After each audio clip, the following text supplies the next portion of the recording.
Ada orang yang sibuk, dia sempat 2 rakaat aja, lepas tu dia kena kejar, ada job malam.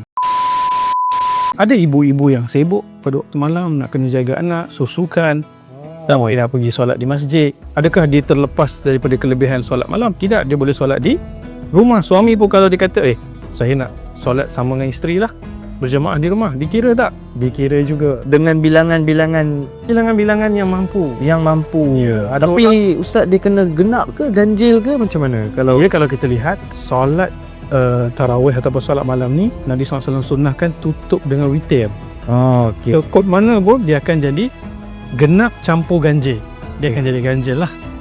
Itulah 8 tambah 3 atau 8 tambah 1, 20 tambah 1 atau 20 tambah 3. Macam mana pun, basically secara umumnya solatlah di mana-mana pun mengikut kadar kemampuan. Ada orang yang sibuk, dia sempat 2 rakaat aja, lepas tu dia kena kejar, ada job malam, shift malam contohnya. Kerja tu wajib tak? Kerja tu wajib, solat tu sunat. So dia kena utamakan yang mana? Dia kena utamakan yang wajib tu. Okey, sunat tu dia buat mana yang dia mampu. Ataupun kalau dia tak mampu selepas solat isyak, boleh tak tidur dulu, bangun sebelum subuh solat? Boleh lagi. Masih lagi sebelum azan subuh tu, masih lagi dikira solat malam.